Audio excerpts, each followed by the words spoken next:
I'm Sandy Buchman. I was born in Milwaukee, Wisconsin. My grandfather was very involved in the beginning of the National Association. So I am a cradle Congregationalist. I was born into a congregational family. And I became connected with the church because my dear husband Dick decided he wanted to form a church.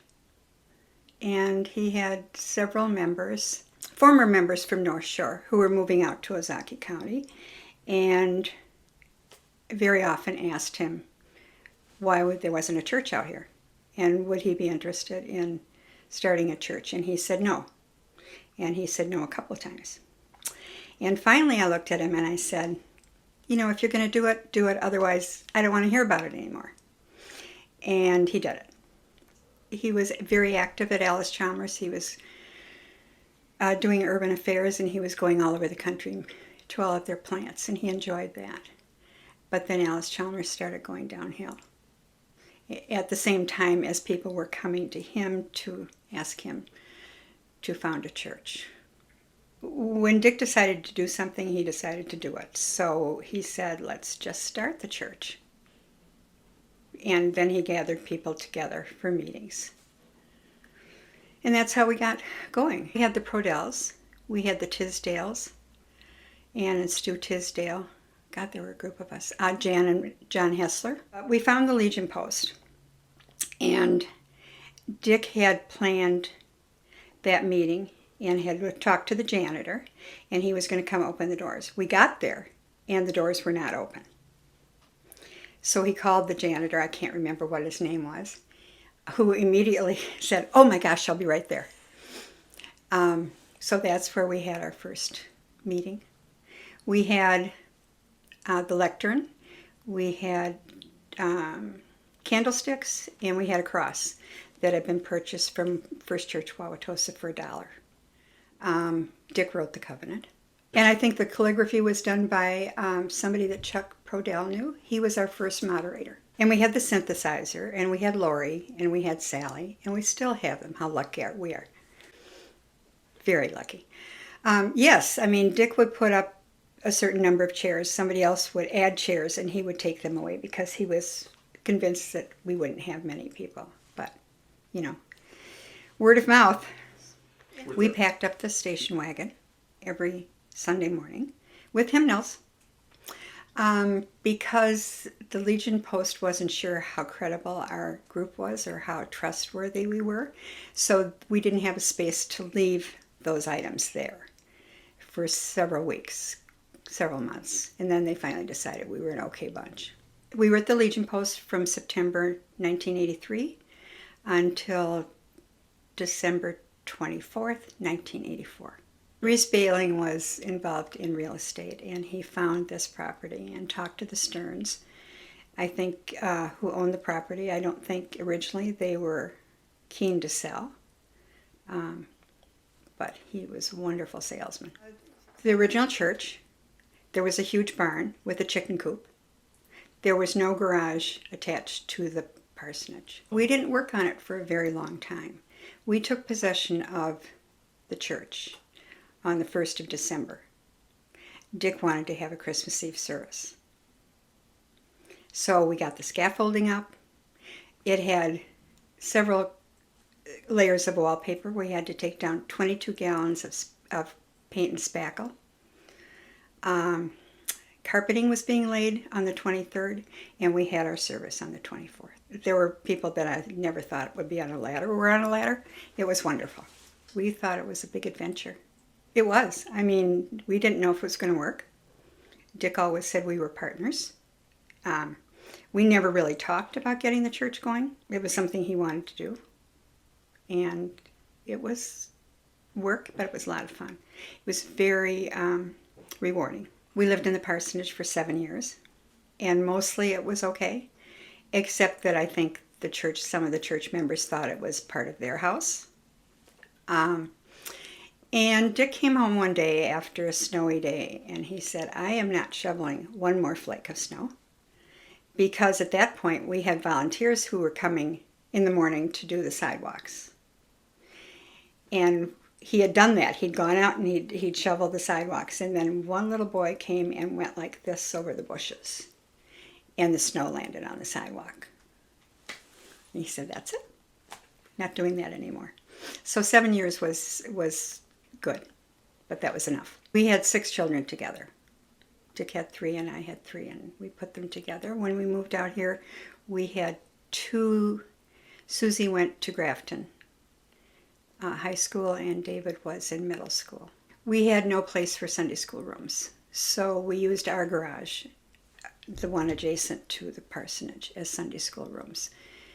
I think one Sunday school class was also in the parsonage at that time. There was a barn, an old barn, and that was torn down. Chicken coop was torn down, and the barn was torn down. Bruce Stevens was in charge of that. It was our liaison to Peter Schuyler, who was the architect. But we needed office space for Dick. We needed a big fellowship hall where people could gather. And we needed Sunday school rooms. It was done slowly until one Good Friday, and Dick just blew up. I mean, that wasn't his favorite day in the whole year. And they were doing things very slowly, and he went down and he really reamed them out. And after that, things moved along. Lee Johnson asked if we wanted to have a bell, and they would provide it. And it was wonderful. I was here the day it was raised. Dick was in the business world. It was a while before he was paid, and then he was paid partially. And I don't think he was on full-time here until 1988. I think he did it part-time for 5 years and then came on full-time. We never had to recruit people. We never had to go out and drag people off the street to come join the church, because the people who were here because of Dick. People just called. Dick went and visited them at their houses and talked to them about his vision for the church and what their commitment might be. I think he wanted a free church. He didn't want a United Church of Christ church. He wanted a church that was free thinking. People didn't have to agree with him. He always left them on Sunday with questions to go home and think about. You know, he wanted to start something that would last and be a congregational church in the Ozaki area, because there wasn't one. Dick was ordained in the Presbyterian Church, and very early on decided that the hierarchy wasn't something that he would deal with. And so he met with Norm Ream, who was the senior minister at Wauwatosa, who sat down and talked to him. And then Dick went to First Church Wauwatosa as a youth minister 50-some years ago. He went to Yale. He went to Union Theological Seminary. He spent time in the Navy. He started out after the Navy as a salesman for Republic Steel, and then decided he wanted to go into the ministry. Started out in Scarsdale. Nice place to start. Oh, no, it's a very, very affluent suburb of New York, I think. And then he came to Milwaukee, and then he went back to Brooklyn to Cadman Memorial Church, and then he came here to North Shore for 5 years. He was a co-minister with Harry Clark. Dick and Harry was a wonderful combination. The secretary at North Shore often said, if you want somebody to give you a pat on the back, go to Harry. If you want somebody to give you a kick in the rear end, go to Dick. They had 2 different personalities, and they were wonderful friends. They did some services together. They were paid equally. They divided their duties equally. I think Dick wanted his parishioners to think for themselves. He didn't give them a direct definition of what he thought God was, or what the afterlife was, or he did emphasize Jesus' teachings. He thought those were very important. But he wanted people to think for themselves and go away every Sunday with something to think about, because he wouldn't answer questions. He peppered his sermons with laughter. You'd be laughing one minute and crying the next. And that was Dick. I didn't serve on any committee. I did the behind-the-scenes organizing. Dick never had a secretary. So he did all of that work on his Panasonic electric typewriter. And he loved being a minister. I think he was ready to retire before he did retire. I think he said that he had told everybody everything he knew 10,000 times, and it was time to quit. I told him often, I said, you've got an interesting job. You're selling an abstract idea and hoping that people will buy it and come back to hear it the next Sunday. We did have lots of people from different traditions who came. Some people thought we were kind of in the middle between Lutherans and Catholics. I mean, that's what they thought. And then they came here and they saw something that was a little more open, two different ideas, without doctrine, without any hierarchy. Dick said he always said, I only have one vote in this church. I don't have any more than that. And he felt that strongly. Dick felt that the committees worked best by themselves, without his direction. If they wanted an opinion, he certainly would give it to them, but he didn't like to oversee their activity because it was theirs. Dick did not like to go to meetings. He didn't go to council meetings. He didn't go to committee meetings. He didn't feel that was his purpose. One of the big pluses about this church is that it's a family. It's a big family, but I think most people who belong here feel that somebody has their back here. That if they wanted help, they would get it. I mean, if somebody stood up in church and said, I really have a problem, I need some help. Years and years ago, when Bobby Herman came down with MS, or a few years after she was diagnosed, I think she and Irv and Dick talked at one point, and she would have liked some help. Not help, but more company throughout the week, because she wasn't able to get out. So Dick got up at the pulpit one day and said, I would like some volunteers to do that. And immediately every slot was filled. And that was 30 years ago. And we're still doing that for Bobby. Sue Lunsden did it for almost 30 years. 20 years she did it. I took it over when she left. But she still goes out to see Bobby. And Mary Kellner and Judy Rayfeld, Mimi Mead when she's in town. Diane Lane I pulled back in. So there are a few of us that love to go out and see her. I mean, she's 82 and she can't get out. And Irv is going to be 88 today, and it's wonderful that we've been able to go out there and help her. Well, Dick began the Salvation Army. He would go over and pick up the containers and take them to the bank after every shift. Dick was having a hard time with his left shoulder one spring, late winter, and he went to the doctor. The doctor said, so tell me what you've been doing. And he explained what he'd been doing, and he said, and I've been ringing bells. So it went to his other shoulder. I mean, that was something, somehow it was related to ringing bells, all the times that he rang the bells. So then he recruited the kids to do it, and he would go and get them hot chocolate. He was very proud of the money we raised at Shopko at that time. Many people who've joined the church say that the music is one of the reasons that they belong.